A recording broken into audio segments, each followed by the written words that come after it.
I'm co-host James Ash. And I'm co-host Phil Scaife. Welcome to the Business Lockdown.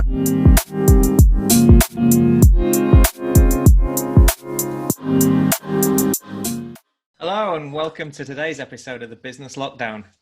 And welcome back to Jonathan Leafe. Welcome back to the show. Welcome, Jonathan. Nice to have you back. Yeah, good afternoon to you all. So great to have you back. Just to recap, a business and leadership coach, CEO of Strawberry, one of the largest, former CEO of Strawberry, one of the largest marketing companies, certainly in the region. And back as promised, first of three parts, three deep dives into topics that Jonathan's worked with a lot with his clients, and today we're going to talk about resilience. Yeah, I think this is probably the one most important skill that anybody in any walk of life, but if you've got a business, you absolutely have to have resilience at your core, because you're guaranteed, as we said before, you're guaranteed to be going along nicely, going down a hill with the sun on your back and the wind behind you, and everything's fine, and clients are ringing up on the phone saying, "Oh, that work was brilliant. Here's some more work." And then another client, "Can you do this for us?" And everything's absolutely fine. And then suddenly, bang, that happens. And this is what's happening at the moment. But if you have resilience at your core, it just gives you that extra deep-seated belief and of confidence in your abilities, just to get you through, to get you to the next level. And I really wanted to talk about that because I think it is so important. And when I go to a client, the first thing I do is say, how resilient are these guys? What can I get into their heads to make them more resilient? Because it just makes them better. It makes them calmer. It makes them more optimistic. And the other thing that it gives them great patience, because actually you embrace stuff when it goes wrong. It doesn't matter, because you just understand. Like we were just sort of like yarning about golf before we came on air, and obviously there's three different levels of resilience here amongst us. There's James who'll get his bag of golf clubs after he's played a bag shot, and in the lake it goes. There's Phil who sort of said, well, doesn't mind losing to his wife, but he won't play golf anymore.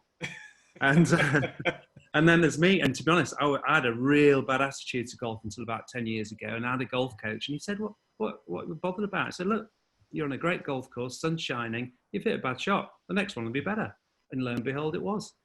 And suddenly I got a good relationship with golf, but I had to work on it. Well, I'm going to hopefully beat my next wife at golf. That's yeah. Good attitude, and that's what it's all about. Yeah, that's where resilience starts, with a good attitude. Well, Jonathan, I think two things spring to mind. Obviously, we'll look back at some examples of resilience with you and your business journey, and that'd be great, especially with Strawberry. What I think initially, can you give us a really great example of a huge change with a business that you've worked with? We don't need to name any names, but where they were at and where they are today. Yeah, well, to be honest, I will name names actually, and you won't mind me. It's a lovely business over in Burnley, actually, called Redfern, and I've been working with them for just over 18 months, maybe even nearly 2 years, to be honest. And when I went in there was 8 of them. Now there's 16, and they're not quite double their turnover, but they've timed 10 their profit.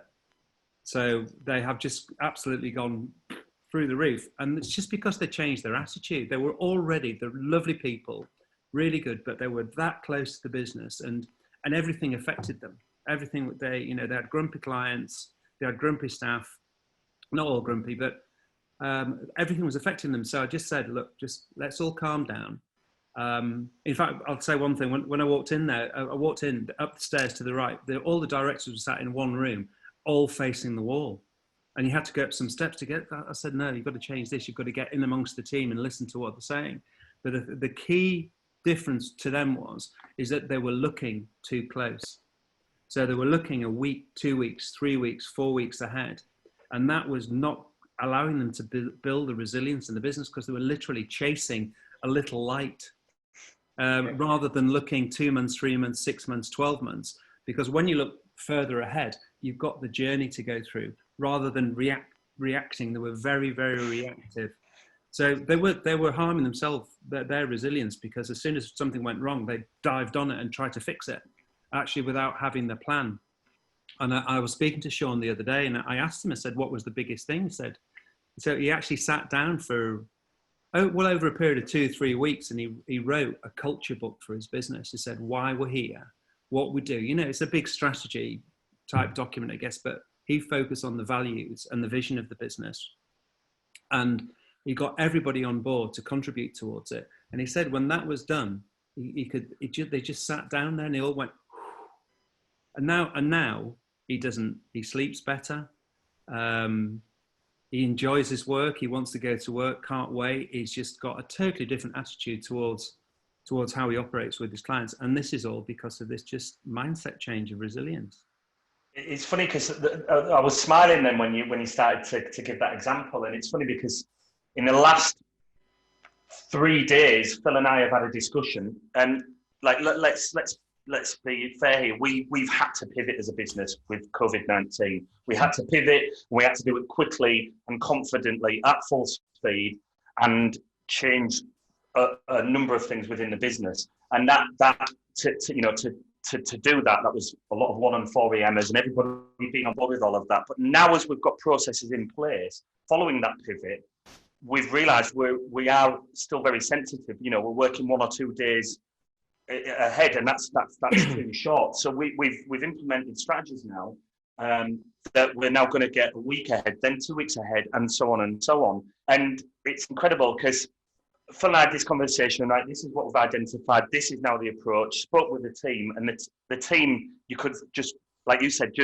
it was a weight off their shoulders, and then they were supercharged with it as well, absolutely supercharged, and they couldn't get their ideas out quick enough as conveying this message that we've agreed on. So that's why I was smiling, because it's the core. This is at the core of business resilience. I mean, we're jumping. Personal resilience and business resilience are slightly different topics, but on the business resilience thing, now a long time ago, I actually learned to fly because it was always a dream of mine. And the one lesson that really sticks in my mind is on takeoff. The instructor said, never look, not when we're driving, we actually look about 5, 10, 15, 20 yards ahead of us, because that's what we do. It's fine. But in the plane, you can't do that because you end up weaving down the runway. So what you do is you focus right at the end of the runway, and suddenly everything goes straight. And it's a bit of a metaphor for business. So of course, with businesses are all going to wobble, but if you only look a week ahead or a month ahead, then you're literally going to be chasing. You're going to be zigzagging like this. But if you look much further ahead, then your path and your direction is much more smooth. So there you go. Good little metaphor. Good. Maybe it's true. It's true. Yeah. So you were called in by that company in Burnley because they'd identified something not working internally. Well, I think they'd been going for 10 years, to be honest, and they'd really never managed to get above eight people, you know. And they thought, well, we're at our level.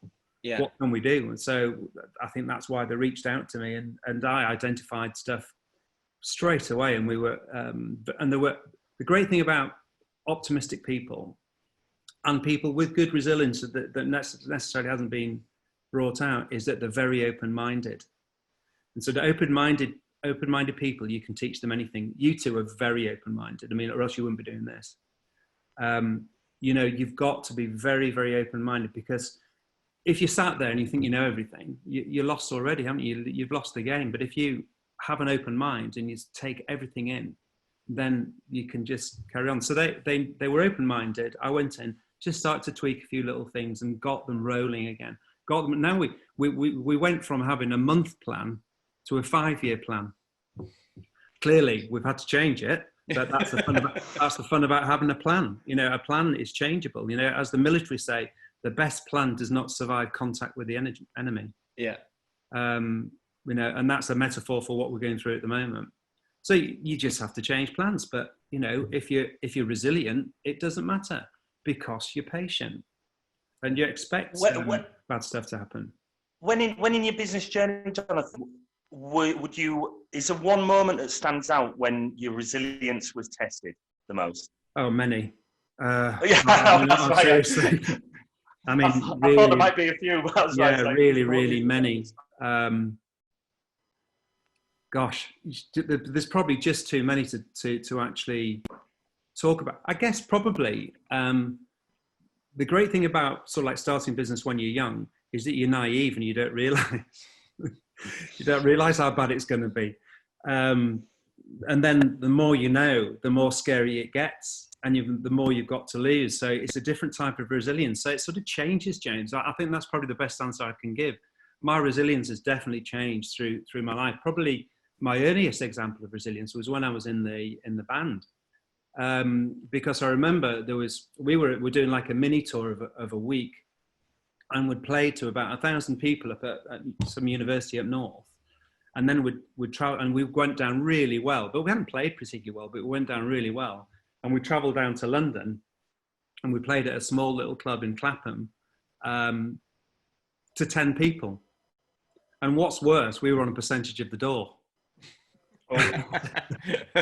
So, but we all said to ourselves in the dressing room, so right, look, treat this as a real good dress rehearsal for something. We went out and we played brilliantly. It was like the best we'd ever played, almost. It was fantastic. That's resilience, isn't it? Yeah.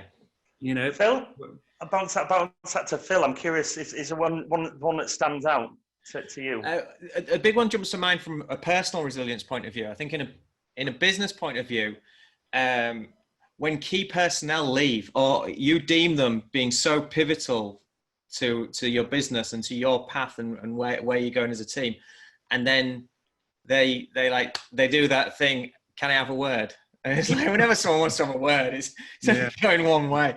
And I've had a few moments where someone who I've deemed to be fundamental has done that. It's like, right, okay, this, and that really tests you. You've really sort of, so what have we got? What were they bringing to the table? Where are we going? And I spent many years with my vision being too short term, too close, and it's an emotional roller coaster when it's like that, isn't it? Oh, terrible! You're riding every single feeling. Your stress level is up here. Yeah, and online banking, you're constantly refreshing. No, that's unfair.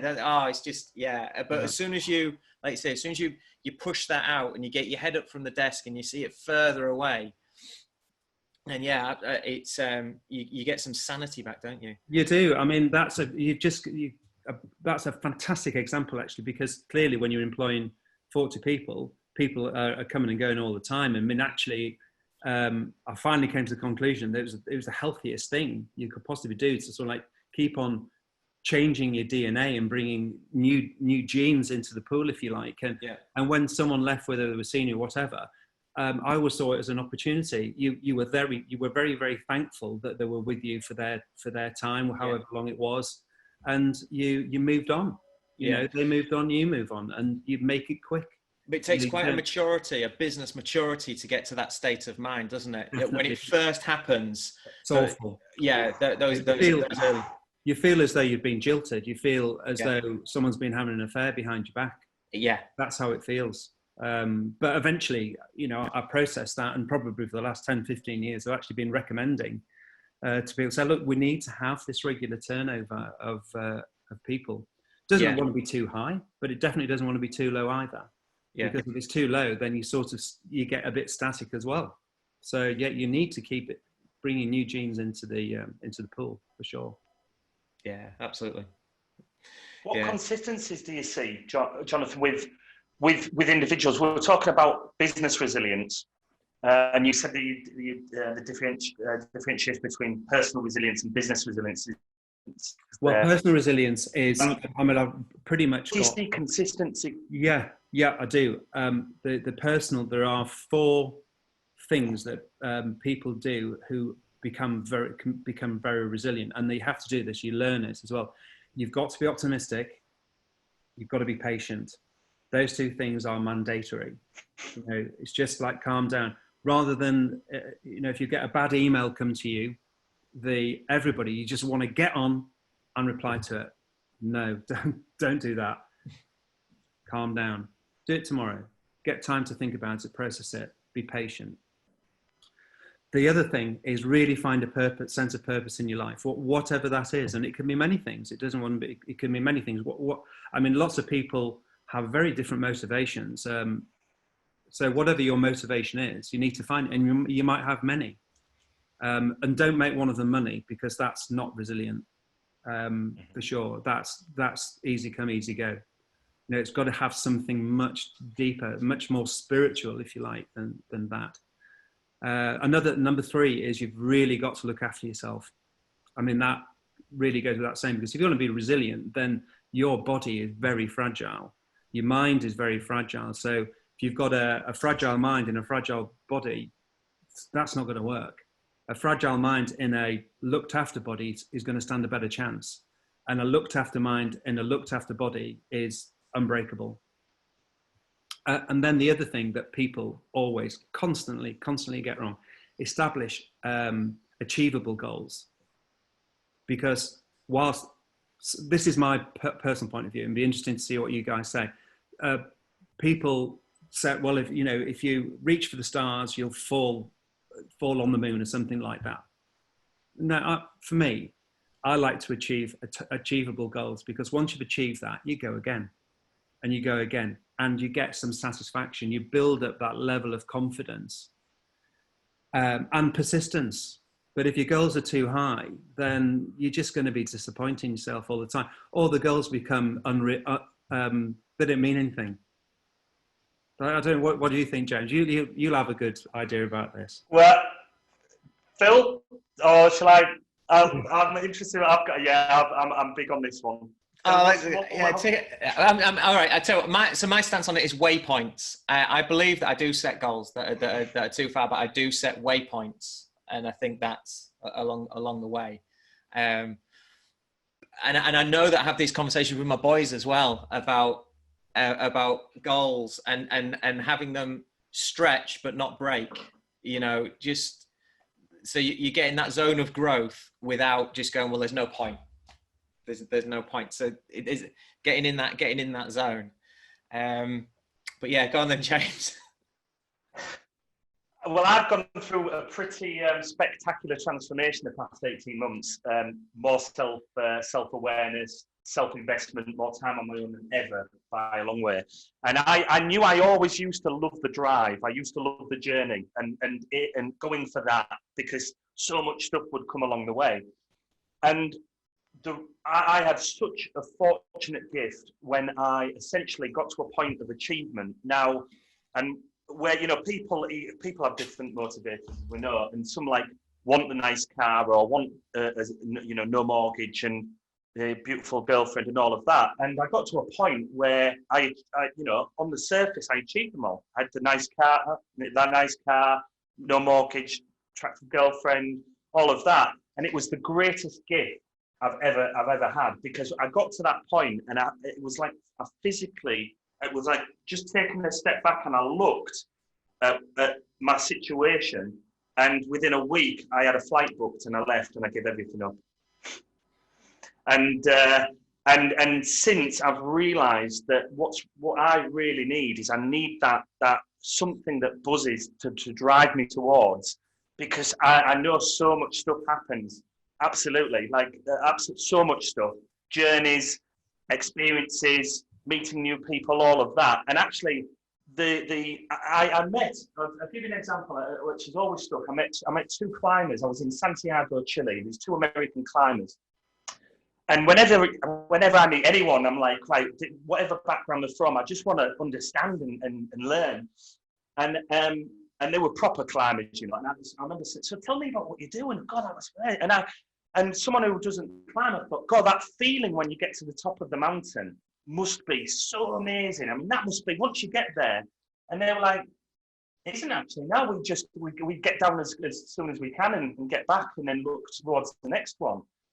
And at first I thought, that's the strangest thing. These guys must be so weird. And over the years, that's always stood, and I've reflected on that.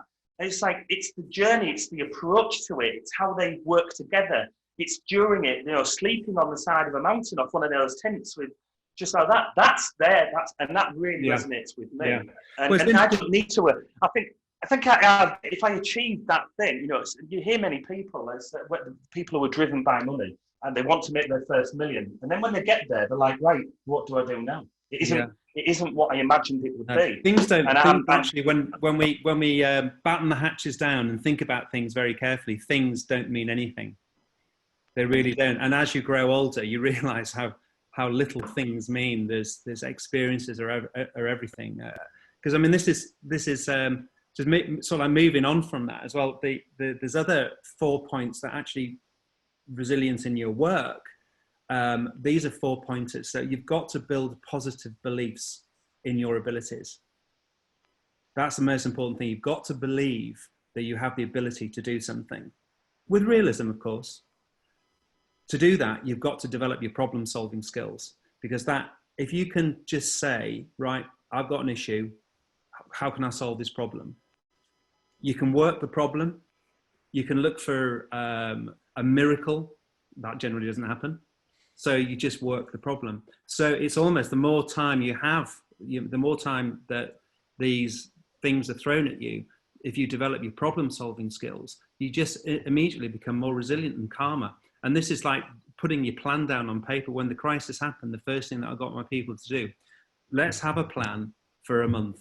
Let's just, all the bets are off. Let's have a plan for a month. And once it was there, you can start to solve the problem because you can see it in front of yourself rather than just anecdote or woe is me, we're doomed, etc. And then that gives you the opportunity, and this has got the opportunity now, when the bus is sort of like ground to a halt, you can get on the bus and start fixing it. So you never stop learning.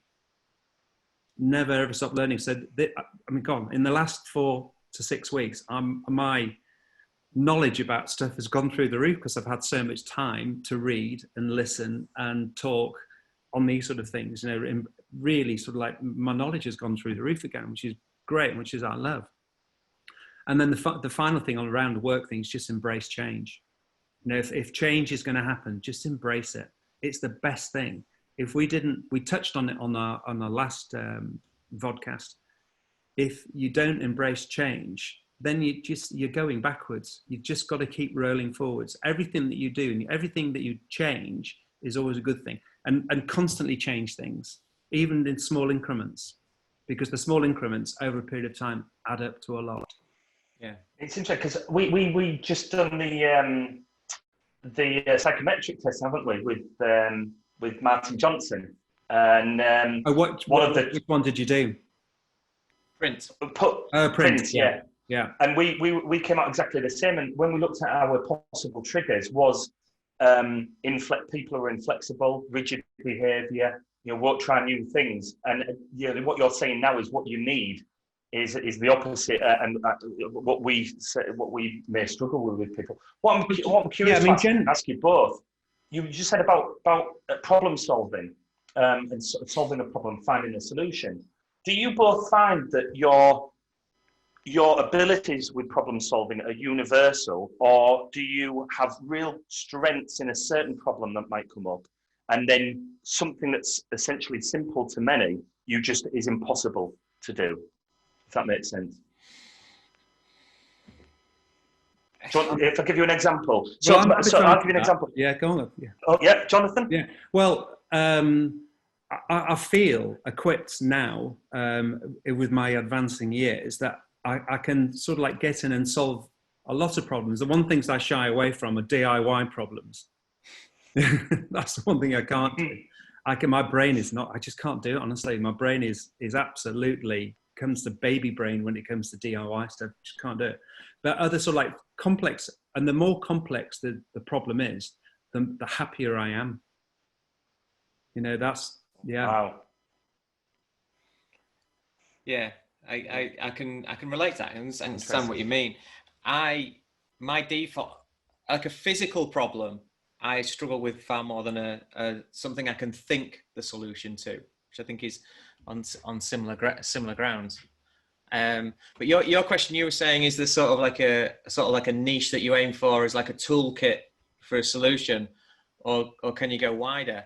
And And I think from my point of view, I think I try and read and absorb from quite a wide range in order to be able to, like, for example, in a business scenario, we solve a lot of problems in the salon by taking examples that we've learned and we've observed and we've adapted from, say, the hotel industry or the car manufacturing industry, or even from Costa Coffee. There's all sorts of different places where we take our inspiration for our things. So I don't think it is niche. I think it's relevant to the problem in hand, I think. Absolutely, and I think the thing about it is that you've got to listen to lots of different opinions, and that's really important because that really stretches your knowledge. You might not agree with them, by the way, but you've got to listen to them and you've got to take them on board and you've got to see the world from their shoes, and that helps you to solve problems. Because if you just think, I mean, that's the whole thing about a psychometric test. It allows you to realize that you're just one of many different types of people on the planet. And it's just a terrible assumption to make that everybody thinks like you do, because everybody has got a completely unique perspective of the world, and that is absolutely unique to them. And then, and this is why there are many people who are not good thinkers, again, in my opinion, who literally are in an echo chamber. So they surround themselves with people that they are absolutely like them. They surround them, they read stuff which basically backs up their default thought process. And that's confirmation bias. I mean, we've got one in the White House in the US, haven't we? Sorry, I mentioned him last time, didn't I? The CIA. But that's the worst thing, confirmation bias. And people live in echo chambers on Twitter. They only follow people that agree with them or that they agree with. So what's the point of that? You don't learn anything new. You just start. In fact, you go narrower and narrower and narrower. So I think that's really, really important to understand that as well. Yeah. Do you remember the day when you realised your parents weren't always right? That's taken into account that at one point in life, growing up, you didn't think that they were right in the first place. Day one, I was a very opinionated child. Oh, really? Interesting. And what about you, Phil? I've just found out my parents aren't right. I remember there was a moment, and I might have been about 7 or 8 years old, and you just trust that whatever the advice that your mum and dad are or what they're talking about is that's how it is. And I remember something that my mum told me, and I remember going to school and speaking to my teacher, and I brought it up, and he said, "Well, no, that's not how it is," and he explained why, and you're like, "Oh, but my mum said that that's." He was like, "No," and he explained it why. I remember going home and saying to him, "Mum, do you know that you said that was the case?" Yeah. Well, it isn't, because the teacher said this, this, and this. And I was expecting her to put up with some sort of a She just went, "Oh, well, I don't know." And then I remember at that moment, I went, my whole world just went, collapsed. Right, okay, here we go now. Like 7 or 8 light bulb moment. Brilliant. Yeah, I mean, on the resilience, there is other things which I think are really important. These are probably the 3 things which are most important to make you the best resilient person you can be. Is develop a strong social network. Really, really important. Obviously close friends, but have that social network of people that you can talk. And we just touched on it now. Exchange views. Listen to what the other person's got to say. You don't have to agree with it. You can add to the conversation, but it's very, very important. Strong social network. And do things that challenge you. So do not be content with doing the stuff that you do. Get out there and do something that you haven't done before. We'll all have done it. Because I mean, we're sort of probably in a bit of an echo chamber here, to be honest, saying that, because we're all sort of like quite open-minded, entrepreneurial thinking type people. So we're naturally like this, but we actually want to get out there and do things that challenge us. I always set a challenge every year of doing something that really I haven't done before, or refreshing something that I did a long time ago, but just to keep the maximum number of interests going, so you can talk about many different subjects with many different people, at least with some sort of knowledge. So it's like with the mountaineers. I mean, I climbed Kilimanjaro 4 years ago. God almighty, I'm never going to do that again. But I'm really pleased I've done it. And as for the journey, God, it was hard. It was bloody hard. But the sense of achievement and the challenge, And it changed my mindset. I have to say, it really did. I came down the mountain a different person. So that's really good to do those challenging things. And then the final thing, which is the most important thing, is dismiss energy vampires. You know, we know who those people are, the glass half full, the pessimists and things like that. Because let's face it, there's no other place to be other than being an optimist, because nothing else has any worth. Yeah. So, but we all know who those energy vampires are, and we just need to get them out of our lives by hook or by crook, or realize who they are and pay lip service to them. Yeah, put the label on them. So when you're working in businesses with resilience, do you do sort of training within each of those, almost like as a title to a sort of like a training episode, or do you just discuss it, or do you point to resources? No, do you know, my default way of learning is by immersing and doing, and I like my people that I'm coaching to do the same. So I just guide them into something, try and get them to think in different ways, and that's just through chatting, just through conversations like this. Have you thought about that? You know, if you did that, that might be something. So it's not, if you make it a formal process, then suddenly people think they're in a classroom and they forget it. Yeah. In my opinion, I think people generally better learn by doing something and experiencing it and letting the penny drop in their own time, rather than giving them a rule book. Yeah. Because obviously, does that make sense? Yeah, because also I by that, I guess what you're talking about there is you're relating it back to them and their business as well. Yeah, it's unique. You're not coming along with a ready-made piece of text or coursework and going, right, okay, so today we're going to do da-da-da-da, and you're going to come out the other side more resilient. No. You've got to go with the flow. And I think probably what I have got better at over time, and I think probably quite good at it now, is reading people and listening to them and understanding where they sit on the spectrum from a point of view of extrovert, introvert, and all of the different psychometric testing. We actually get them to do psychometric testing more for fun rather than anything else, because I think that just opens their mind to think, well, crikey, there are other people than me. Yeah. And that also helps within a team as well, doesn't it? Because you start to respect other people's views, and that's really important. Yeah. I think we're going to have to wrap this up, gentlemen. We could again. I want to ask that, or I haven't touched on that I wanted to touch on, but we find ourselves in this fortunate But I've got loads of things ready about the conspiracy theory of the moon landing.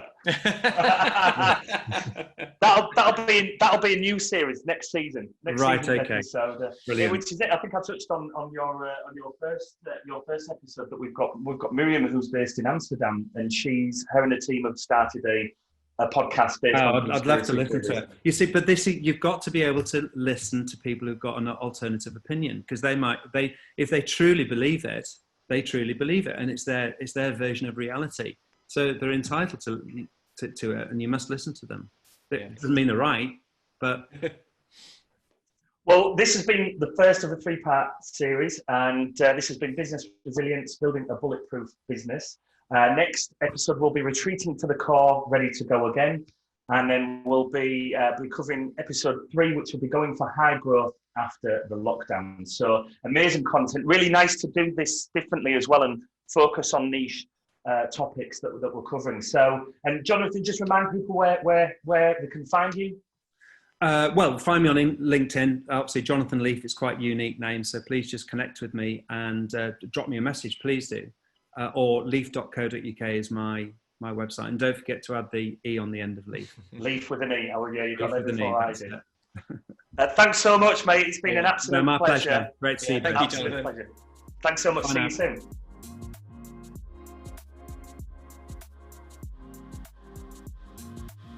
Thank you so much for joining us on the Business Lockdown. Please comment, like, share, and subscribe to help build our global community. We look forward to seeing you all soon.